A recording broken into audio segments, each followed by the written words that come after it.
Bonjour à tous et à toutes. Une fois de plus, bienvenue à votre émission In Studio. Ici votre serviteur, Michou Mundala. Je suis très béni et très heureux de vous retrouver encore une fois de plus et de continuer avec vous notre partage sur le thème de comprendre et vaincre les grandes batailles de la vie. Et nous avons vu lors de la dernière émission, c'était quoi une bataille et quels étaient les éléments d'une bataille que nous devrions comprendre pour vaincre la bataille. Nous avons dit que, de manière générale, la bataille serait une situation difficile à laquelle je fais face et je vais vaincre, je vais maîtriser, je vais comprendre cette situation pour avoir la paix et surtout pour avoir la victoire. Et dans la vie, il y a tellement de batailles, il y a tellement de situations que nous essayons de vivre, de vaincre, de maîtriser, de contrôler, de passer au travers. On ne pourrait pas toutes les nommer, mais nous allons voir quelques grandes batailles de la vie.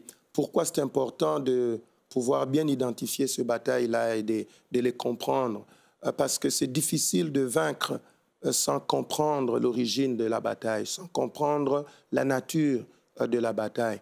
Et l'une de ces batailles-là, la première que je voudrais bien partager avec nous aujourd'hui, c'est la bataille que j'appelle la bataille personnelle ou les combats provoqués.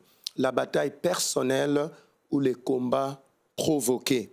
C'est l'une des batailles les plus importantes dans la vie. Je pense même la plus grande bataille de l'humanité est venue de ce combat-là qui a été provoqué. Quand nous disons provoqué, nous voulons dire exciter, chercher à susciter des réactions. Quand quelqu'un provoque quelque chose, c'est-à-dire il cherche que ça réagisse, c'est donner une occasion, donner une opportunité. Donc quand je parle de la bataille personnelle ou les combats provoqués, c'est que moi j'ai donné une occasion, une opportunité à cette bataille-là de commencer dans ma vie. Le mot provoquer veut dire aussi encourager, alimenter, agiter ou réveiller. Donc ce sont des batailles ou des combats que j'ai réveillés moi-même dans ma vie, que j'ai réveillé moi-même. Et c'est très important que je comprenne cela, parce que si je ne comprends pas que cette bataille ici, je l'ai provoquée, je l'ai réveillée moi-même, je pourrais utiliser le mauvais moyen pour l'arrêter. Et je pourrais être confus dans ma démarche pour essayer de trouver la solution. Que ce soit dans ma vie personnelle, que ce soit dans mon foyer, que ce soit dans l'église, que ce soit dans le ministère, dans mes affaires. Parfois, je fais face à des batailles personnelles où j'ai ce que nous appelons les combats provoqués. Voyons rapidement quelques causes de ces batailles-là. La première des causes, ça serait la rébellion. La rébellion, c'est-à-dire l'action de se révolter contre l'ordre d'une autorité établie. Et ici, si nous allons dans le livre de Genèse, généralement, une histoire très connue dans Genèse chapitre 2, verset 16, la Bible dit que le Seigneur a donné l'ordre à l'homme de ne pas manger le fruit d'un arbre dans le jardin, l'arbre de la connaissance du bien et du mal. Et la Bible dit dans Genèse chapitre 3, verset 6, que l'homme a violé cet ordre-là.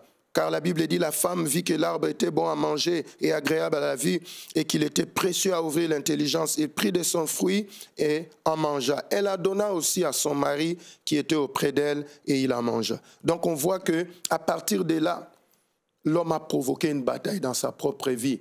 Des fois dans la vie, tu dois t'arrêter pour dire au Seigneur, est-ce que c'est une bataille personnelle? Est-ce que c'est un combat provoqué? Ici, dans cette histoire ici, ce n'est pas Dieu qui a provoqué la bataille. Dieu était en parfaite harmonie avec l'homme.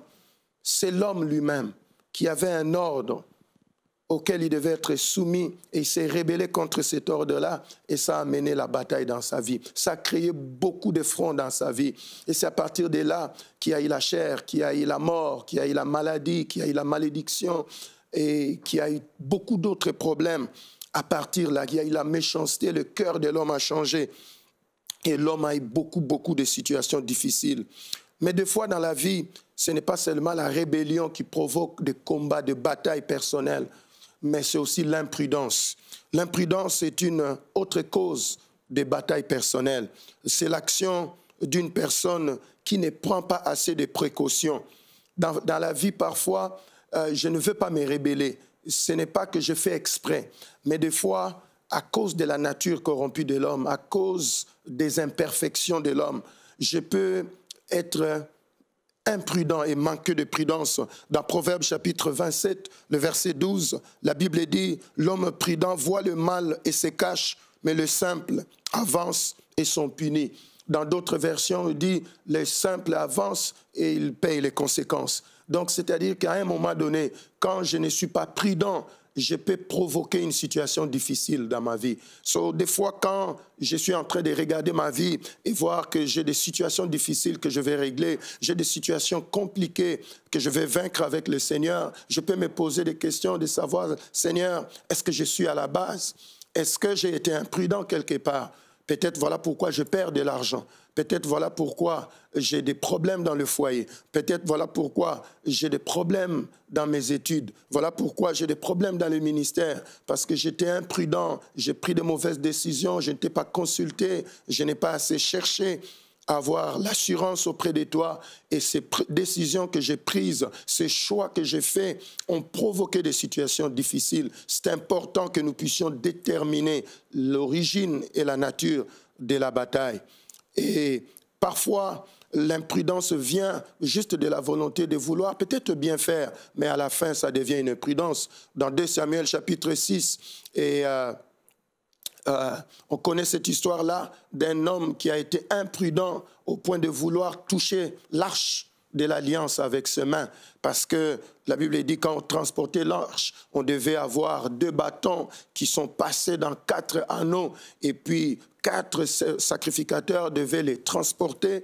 Mais cet homme-là qui a vu l'arche penchée, il a voulu bien faire, mais il a été imprudent. Il n'a pas gardé la loi, il n'a pas pensé à la loi parce que la loi disait qu'on ne devait pas le prendre avec les mains. Et il a voulu redresser l'arche et la Bible dit qu'il a provoqué une bataille qui est allée très vite à la fin, il est mort sur le coup. Donc, des fois, c'est la rébellion contre la parole de Dieu, la rébellion contre la pensée de Dieu, la rébellion contre la volonté de Dieu qui nous amène à provoquer des batailles, à ouvrir des fronts dans nos vies. Mais parfois aussi c'est l'imprudence parce que l'homme n'est plus parfait comme à la création. L'homme a été corrompu et c'est normal que des fois on soit imprudent dans nos choix et dans nos décisions, dans nos perceptions et qu'on arrive à provoquer de batailles. Mais l'autre source de ces batailles-là, c'est l'ignorance.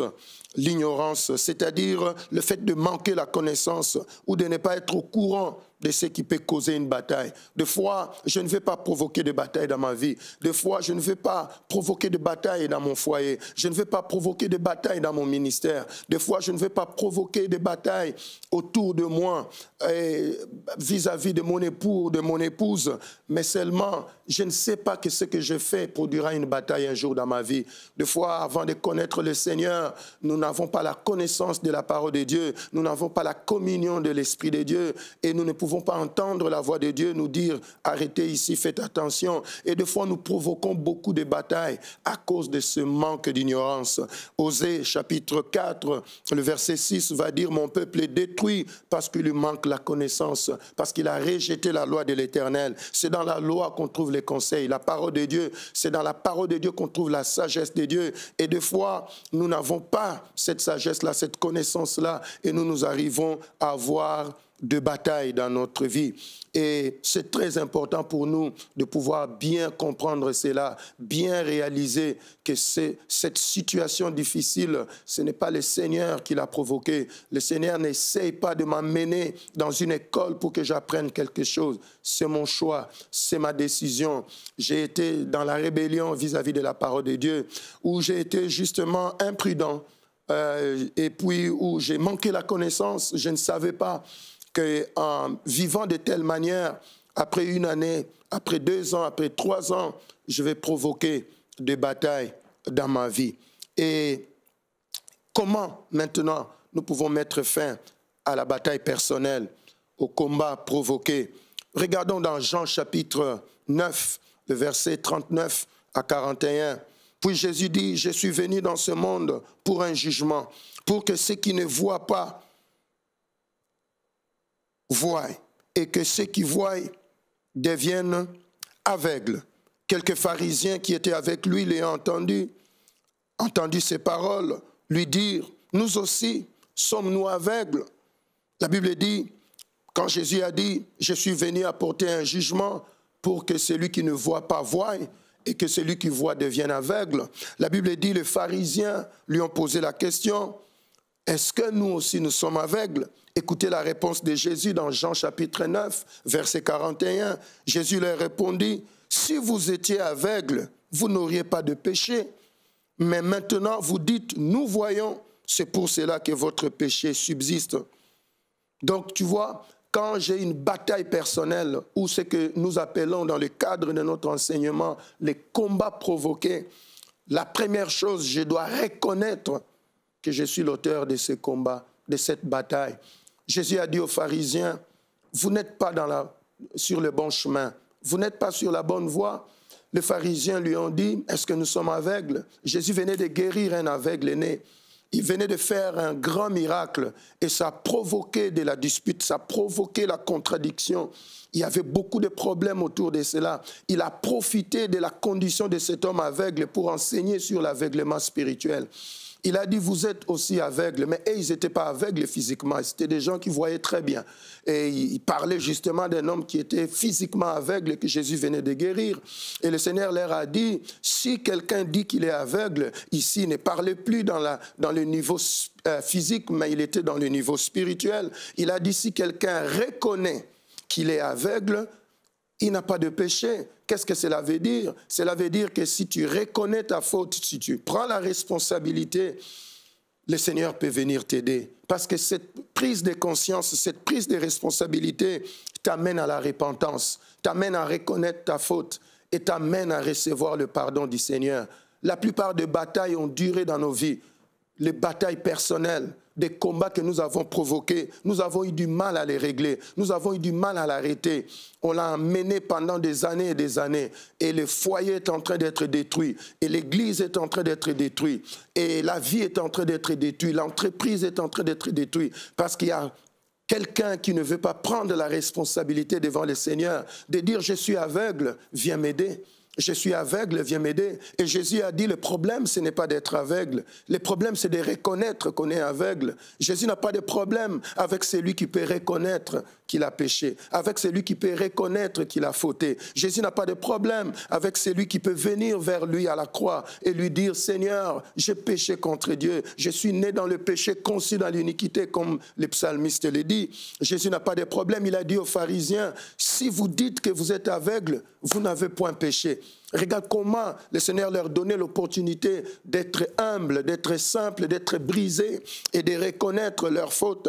Et donc ça, c'est la première étape. Je dois reconnaître que c'était mon choix. Aujourd'hui, il y a beaucoup de choses qui se passent dans le monde. Aujourd'hui, on est prêt à te vendre quelque chose qui peut détruire ta vie, mais on le vend officiellement. On te donne cela, que ce soit la drogue, que ce soit l'alcool. Aujourd'hui, on te donne des choses. C'est écrit dessus même que si tu consommes ces produits, tu pourras attraper le cancer. C'est écrit dessus, monter le vent. Alors quand tu viens, tu fais le choix de le prendre et que demain, il y a des problèmes, c'est mieux d'aller vers le Seigneur et de reconnaître. Aujourd'hui, le Seigneur a dit, tu ne prendras pas tu ne commettras pas d'adultère. Le Seigneur a dit, tu ne voleras pas. Le Seigneur a dit, tu n'auras pas d'autre Dieu devant lui. Il a beaucoup donné les conseils, les commandements dans sa parole. Il a dit, je mets devant toi la vie ou la mort, choisis la vie. Il a parlé. Et si moi, je me rebelle contre cela, ou dans certains cas, je suis imprudent, je dois juste reconnaître que je n'ai pas été prudent et que j'ai investi là où je ne devais pas investir et que j'ai suivi la voie que je ne devais pas suivre, je dois reconnaître. Des fois, je dois venir humblement devant le Seigneur pour lui dire, je n'ai pas eu la connaissance, je ne connaissais pas, je n'ai pas eu ta pensée. Et le Seigneur est prêt à nous aider. Et c'est comme ça que nous pouvons faire cette première étape pour aller trouver la solution. Il faut reconnaître le Christ. Quand tu reconnais qu'il y a un problème dans ta vie, le fait de reconnaître ton problème, de reconnaître que tu es à la base d'une mauvaise décision, d'un mauvais choix. Tu as fait la première étape, mais ça ne suffit pas. Il faut que tu reconnaisses Jésus. Il faut que tu reconnaisses que c'est le Christ qui est la solution. Il faut que tu reconnaisses que Jésus a réglé le problème de ton péché. Il a réglé le problème de tes fautes et de tes erreurs. Et il est là. Il est en train d'attendre que nous puissions venir vers lui. Et quand tu reconnais le Christ, il faut l'appeler à l'aide pour obtenir le salut. Il faut l'appeler à l'aide pour obtenir la solution. Parce qu'il n'y a que lui qui est la réponse à la rébellion, à l'ignorance, à l'imprudence. Regarde cet exemple dans Matthieu chapitre 27. Matthieu chapitre 27, au verset 44, la Bible dit, les brigands au pluriel, c'est-à-dire les deux, crucifiés avec lui, l'insultaient de la même manière. Les deux étaient crucifiés avec Jésus, deux brigands qui ont mené une mauvaise vie et qui ont provoqué des combats dans leur vie, qui ont provoqué des batailles dans leur vie. Et leurs choix, leurs mauvaises décisions les ont amenés non seulement à être arrêtés, mais à être crucifiés avec le Christ. Et Matthieu nous dit que les deux, dans Matthieu 27, 44, parce qu'il met les brigands au pluriel, c'est-à-dire les deux brigands étaient en train d'insulter Jésus. Mais dans l'évangile de Luc, Luc chapitre 23, au verset 39, la Bible nous dit que quelque chose s'est passé. La Bible dit, l'un des malfaiteurs sacrifiait l'injurié, disant, n'es-tu pas le Christ? Sauve-toi toi-même et sauve-nous. Mais l'autre le réprit et dit, ne crains-tu pas Dieu, toi qui subis la même condamnation? Pour nous, c'est justice, car nous recevons ce qu'ont mérité nos crimes, mais celui-ci n'a rien fait de mal.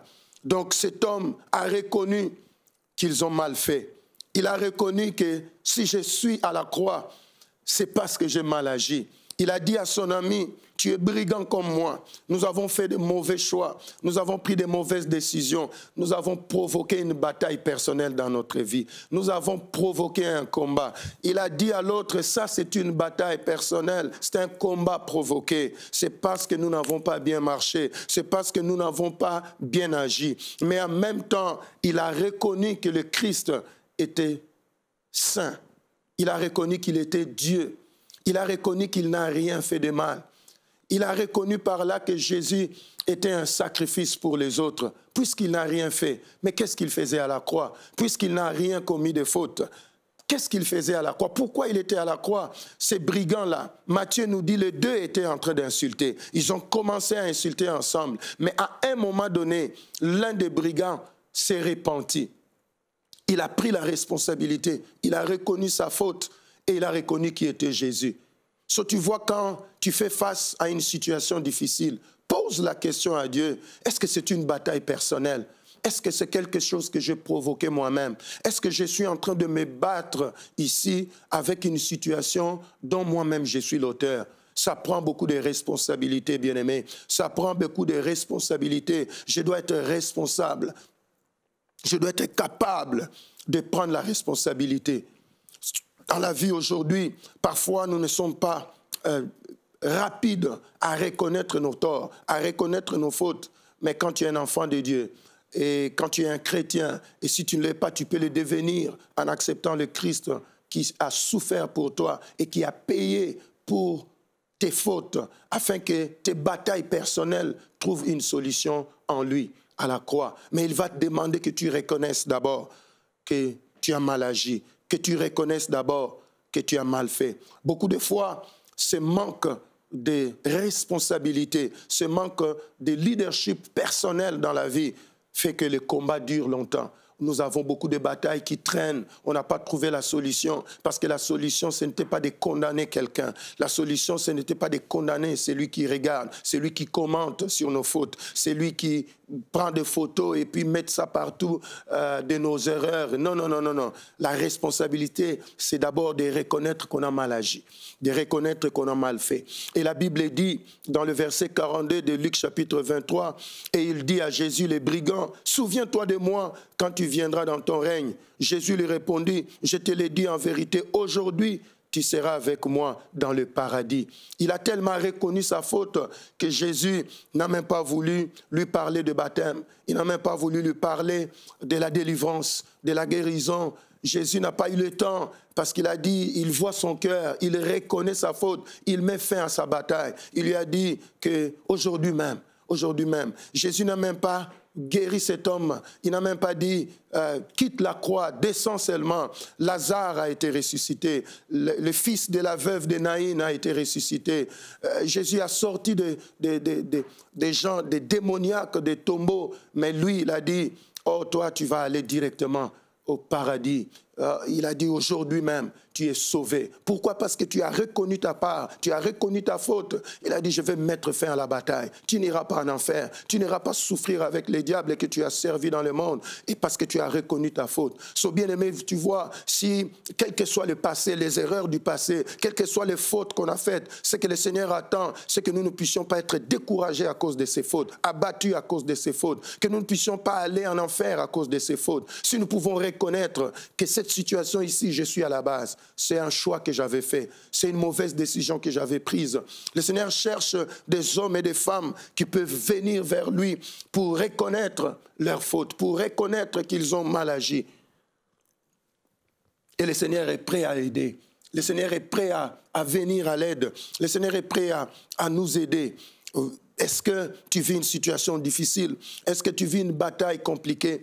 Est-ce qu'il y a une situation que tu as essayé de régler autrement qui n'a pas trouvé de solution? Peut-être c'est le temps de demander au Seigneur de pouvoir sonder le cœur, sonder les pensées et de dire si c'est une situation que j'ai provoquée moi-même, si c'est une bataille personnelle, un combat provoqué. Si aujourd'hui le foyer ne marche pas, peut-être c'est ma responsabilité. Si aujourd'hui les enfants peut-être ont des difficultés, peut-être j'ai une part de responsabilité dans ma manière de jouer le rôle. Peut-être si dans le ministère j'ai des difficultés, je dois aussi regarder, peut-être ce n'est pas seulement les autres, peut-être ce n'est pas seulement les autres serviteurs dans l'équipe, peut-être je suis à la base de la situation.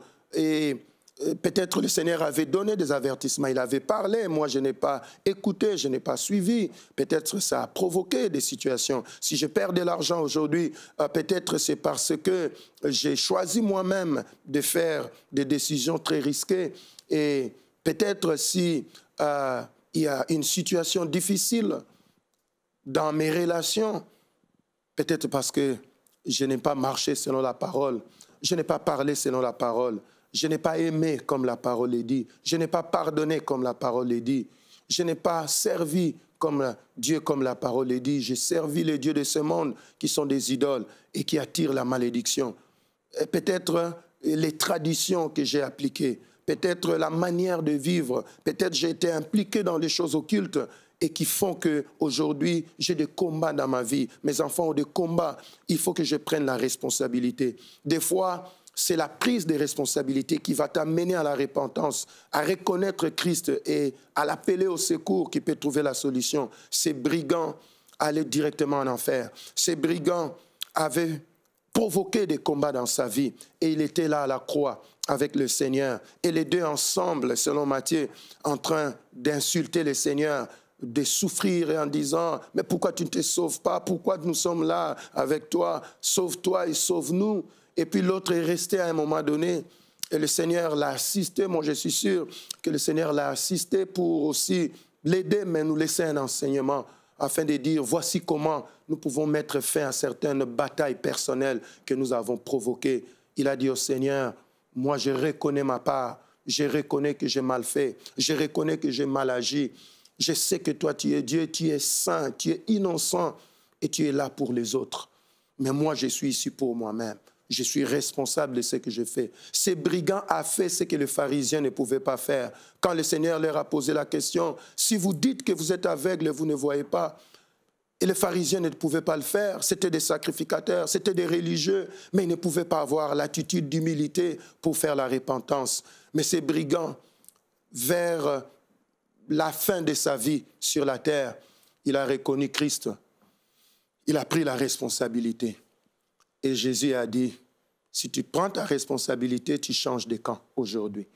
Bien-aimé, si tu prends la responsabilité, si le Seigneur dit, c'est moi qui ai provoqué ça, si je prends la responsabilité, Dieu est capable de mettre fin à ce combat. Je me rappelle, à un moment donné dans le ministère, ma femme me parlait, me donnait des conseils. Je ne voulais pas écouter et je prenais d'autres décisions. À un moment donné, le ministère était en train de pouvoir sombrer complètement. Et un jour, je lui ai dit, je reconnais que j'ai mal agi. Je n'ai pas écouté, je n'ai pas voulu prendre de bonnes décisions. Et nous sommes allés ensemble, quelque part dans la prière, et le Seigneur nous a donné des instructions par elle. Et puis nous les avons appliquées et les bateaux qui commençaient à chavirer, à continuer à cheminer vers la destination. Donc tu vois, bien-aimé, c'est important de reconnaître.